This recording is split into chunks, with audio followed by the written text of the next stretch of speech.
Child car seats can save lives. That's the message of International Child Passenger Safety Week. In South Africa, it's law that children under the age of 3 must be securely strapped in when travelling. Many motorists disobey this rule, leading to the tragic loss of life. For more on this, I'm joined by Mohammed Kaka, the car seat supplier, Maxi-Cosi, South Africa.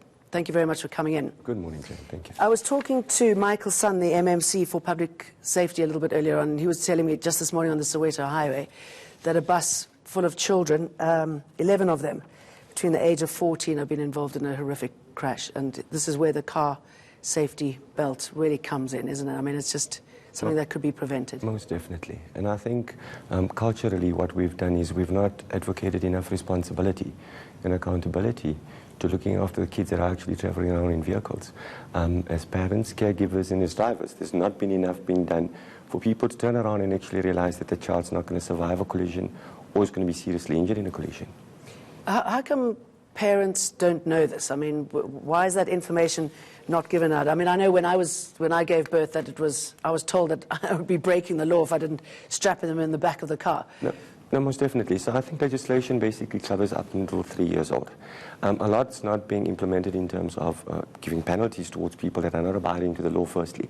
And then with the Child Passenger Safety Week, and this is what the week is actually about, is to bring some sort of an understanding to parents and to caregivers and people that are driving around as to what is involved in a collision and how much of safety works around a child in terms of them traveling in a vehicle. Well, tell us. Okay, so essentially anybody under 1.5 meters in height has the risk of being injured in a collision, even if they are just belted up by a normal seatbelt.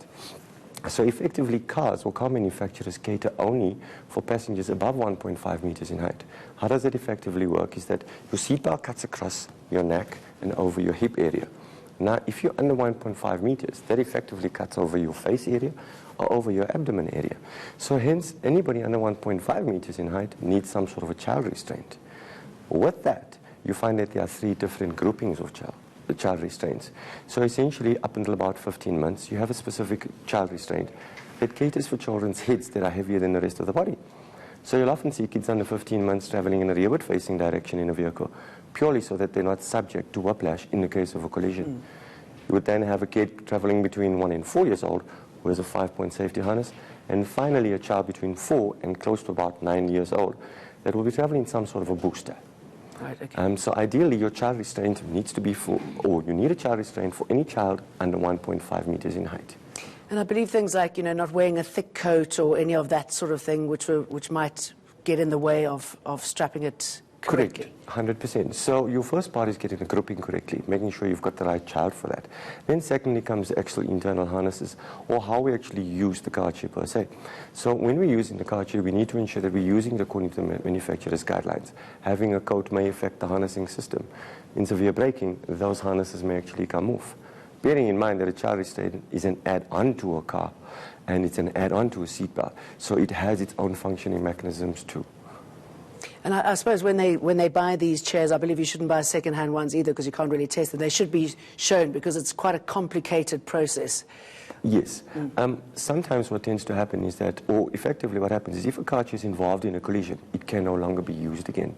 So not knowing the history of a second-hand car chair, whether it's been involved in a collision, could then actually become a lot more serious when you have a collision. So second-hand car chairs, ideally, you need to know the history. Having it passed down between family members may be okay, but just purchasing it off the internet doesn't come with a history. You gotta know. Ahmed, thanks for talking us through this, something that can be easily preventable. Thank you. Most definitely. Thank you.